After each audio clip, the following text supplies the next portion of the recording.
I wanted to record a follow-up lesson to the lesson I taught last week about the 5 essential blues boxes for guitar. I'm hoping that this will clear up some of the questions that people had about that lesson, and for those of you who have not had a lot of music theory in your background, hopefully this will kind of make it a little bit more clear how these boxes tie in to playing the blues style. So the first thing that I'm going to talk about is what it means to play in a certain key. In order to understand what it means to play in a certain key, you need to understand what an octave is. Now, you've probably heard an octave described as something like this. Playing the same note, a couple strings apart. One is the same note but just higher. But there's an actual mathematical relationship between these two notes. I'm not going to get into the math and the science of it, but I just want to explain to you what it means to have a song in the key of A. What that means is that if I were to start an octave and to play the whole scale, the starting and the ending point would be what I call the key that I'm playing in.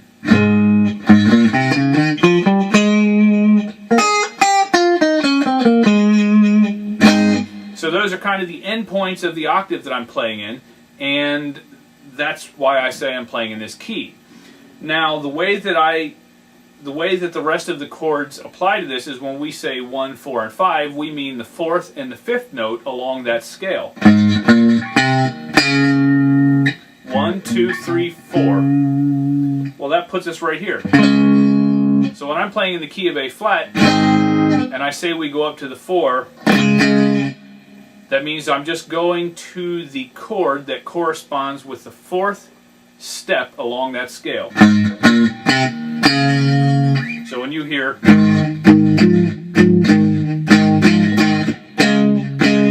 that means they're going to the 4, because they went to the chord that corresponds to the 4th stop along that scale.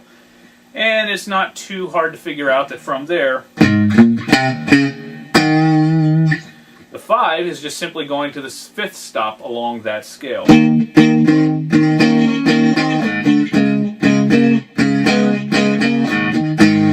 So, I did all that just to explain that when you're playing in the key of A, it means that your octave starts at A, or forgive me, I'm playing in A flat here because I'm tuned down a half a step.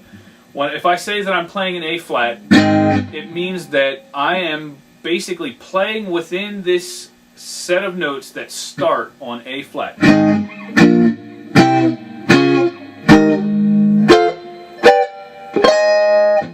And there's I think the pattern is whole step, half step, whole step, whole step, whole step, half step. That's the major scale that most of the music that we listen to is based off of. Now, so the reason I brought that up is because someone asked me, if I take one of these boxes and I move it up a couple of frets, does that mean that I'm playing in a new key? And I want to draw out this distinction here that when you play a song is written or played in a certain key. If I'm playing in a song that's written in A flat and they're playing this blues pattern,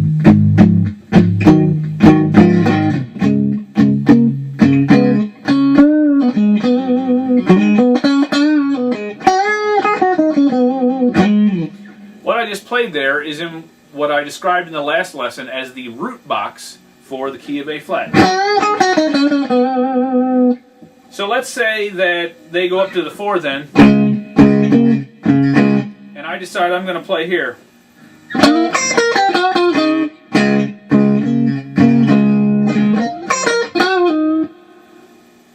I am playing in a different key than what this song is in, and that's why it sounds bad.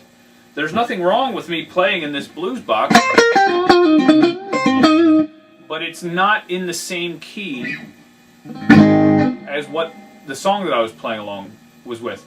So in a sense, I have moved to a different key, but you don't ever want to move to a different key unless the song does. So I just wanted to add that in there to answer that question.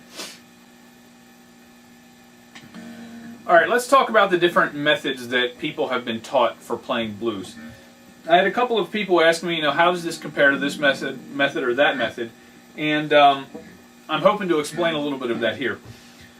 The first thing that people ask about sometimes is, well, how does this relate to the pentatonic or pentonic blues scale? And to be quite honest, I don't really pay attention to the blues scale because the scale tells you what notes are bluesy, but it doesn't tell you what riffs to play. And so just to clear up, if you look at any kind of blues theory book, they'll probably describe the 5-note pentonic scale and the root box, or box 1 that I described last time, looks very much like the shape that they outlined for the blues scale. Now, what I'm doing is not based on scales. What I'm teaching is based on position. The scale is really free of any position on the fretboard, because if you can find the root note, you can find the scale anywhere, but you can't play just any riff anywhere on the neck. And so that's why I want to distinguish what I'm teaching from scales. Scales tell you the notes that sound bluesy. What I'm teaching you tells you where on the neck you can hold your hands in a given key to play riffs that will sound good together using blues scales. Now, I don't stick to blues scales very strictly, because the more you get caught up in whether something falls in a scale or not, it'll make it hard to understand when Stevie plays something like, because he puts notes in there that aren't in the blues scale, and for that matter, they're not even in the major scale. So don't get too hung up on blues scales and that sort of thing. Understand that they define kind of what that bluesy sound is, as opposed to, that's a major scale, this is the blues scale. And the major difference is that instead of using a happy sounding third, they use a minor bluesy sounding third, which is down a half step. So don't get too caught up on scales is what I'm saying. Focus on what I'm teaching about where your hands go on the fretboard. Alright, the next thing I want to talk about is there's another popular teaching out there that says that you can take what I call box 1, the root box, and all you need to do to solo and blues is to move that up to the 4 when you get to the 4, and when you get to the 5,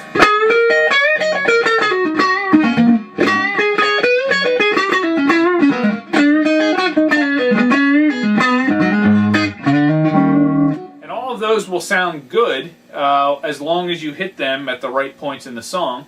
But the reason I don't like that teaching is because it doesn't teach you how to play fluidly, and it only teaches you within one of those boxes. So that will actually be covered a little bit in some of my follow-up lessons when I get into the other boxes, because as you get up to what I call the B.B. King box, there are some notes just outside that box that are actually kind of taken from box 1. I'll get into that a little bit later, but I try not to think of it as moving one box around the neck. I think of it as a series of connected boxes that form a pattern on the neck that you can use in any key. And the last thing that I want to talk about is what are commonly referred to as the different blues box or blues shapes. And if you've ever seen those, what I was showing last week probably looked a little funny, because this one is standard, but then I said there's a box here, and it stopped there. Whereas most books will teach you that this pattern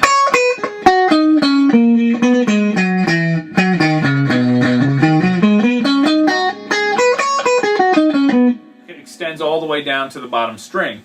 Likewise, when I got to the Clapton box,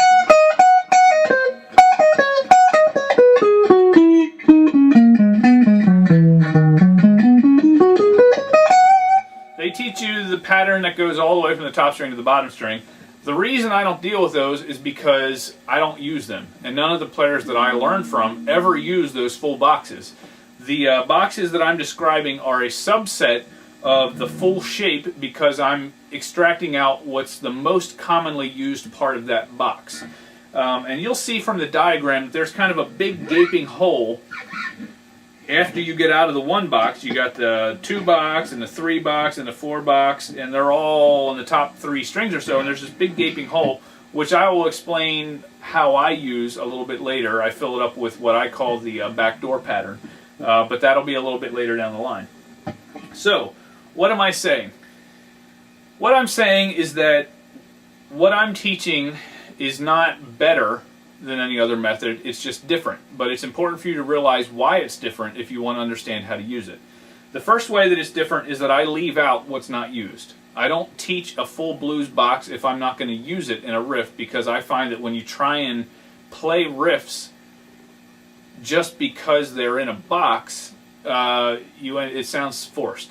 So what I'm teaching is based on what I have learned from certain players. Certainly a lot of what I've learned is from Stevie Ray Vaughan, and what I observed him doing was staying within certain parts of these boxes, and so I ignore the rest of them. The other way that this is different is that instead of just showing shapes, I'm trying to form a complete map of the fretboard when you're playing within a certain key, so that you could learn to go from down here all the way to up here and back again. And scales don't necessarily give that to you because they don't tie it together with riffs. What I'm teaching, the different box positions that I'm teaching, tie directly to the riffs that I've taught before and that I'll continue to teach after I get through this series. So that's how it's different. It's not better, but I can't teach what somebody else knows because this is the only way I know how to play guitar. So I hope that clears up a little bit about how what I'm teaching lines up with other things that have been taught, and hopefully will help you understand a little bit more about what it means. The last thing that I want to look at is just simply how you use these boxes in soloing, and how does it tie into playing in a certain key and that sort of thing. If you remember the picture that I showed you last week of all of the boxes stacked on top of each other, all the way up the fretboard, there's one thing that I forgot to mention that's very important to realize here. If I'm starting, let's say that I'm starting in the key of E flat this time. That means that my root box ends in these open strings here. So I can play this riff in A flat and just play it in open. So anyway, my 1 box would start here. My 2 box would be, my 3 box, the BB King, would be here. 4 box would be,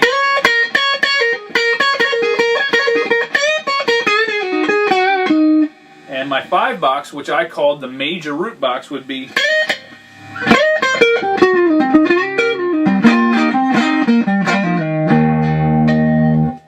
Now, so I've got my 5 boxes from top to bottom, but what happens when I get to here?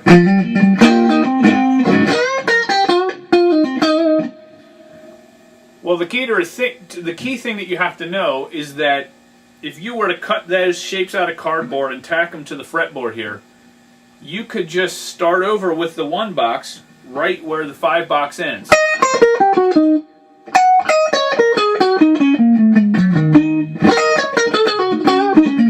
And then you could add the 2 box above that. And then the 3 box. And then if you have enough room, add the 4 box above that. You usually only get a couple of boxes after you pass the octave mark in a given key. For example, if you're playing an A flat, by the time you get all the way to the 5 box, you got room for the 1 box, and then maybe the 2 box if you have extra frets on your guitar.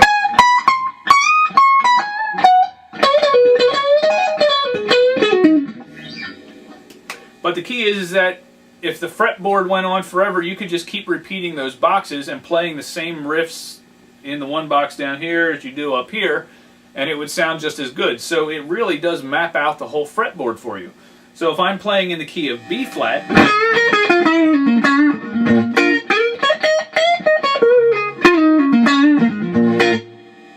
I can extend the box backwards too. I can just drop down 3 frets to the 5 box.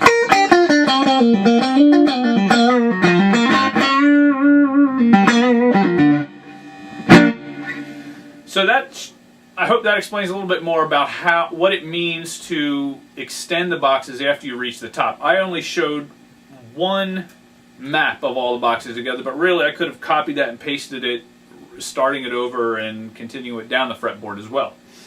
Now the second thing is what does it mean to move from one key to the next, and how do you use these boxes when you do that?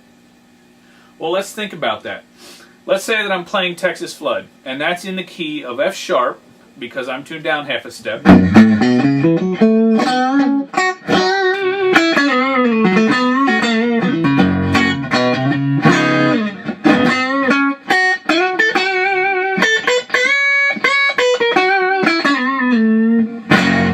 So there I just played some riffs inside the 1 and the 2 box. That's in the 1 box. That's in the 2 box. Now, I could continue up the fretboard. The 3 box and the 4 box. And then working my way all the way back up to the 1 box.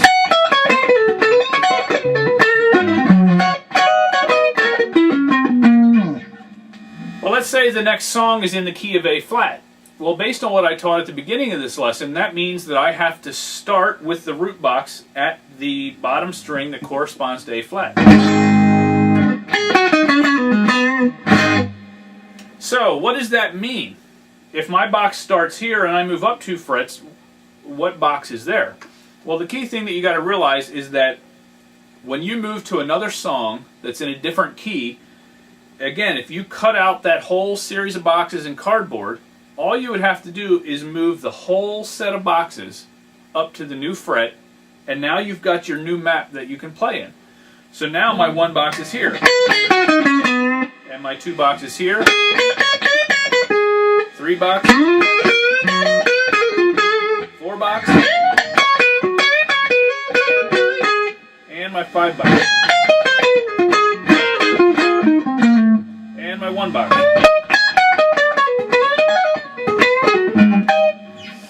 So, what does that mean? Well, basically what it means is that the boxes always stay together, joined at the exact same spots, regardless of where you put them as a collection on the fretboard. Where you start them determines what key you're going to be playing in. So you always want to match that up with the key of the song that you're playing in. And the only thing that you got to learn past that then is what the individual riffs are that you can play inside of those boxes and how you connect them. I think the third lesson I ever did taught you how to connect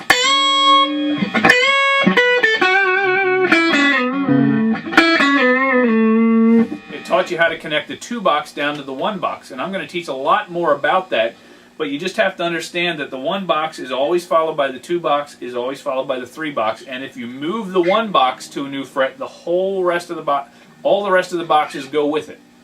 And that's basically how you change key, and that's why playing guitar is a lot easier than playing piano, because the frets look the same here as they do here. So I hope that clears up more about the essential blues boxes for guitar. Again, this is something that I had to learn on my own. I'm not teaching this to say that any other method of teaching is wrong or that this is better, but this is what I use, and this is what has worked for me as I set out to learn how to play blues guitar, and I hope it makes a lot more sense to you now too.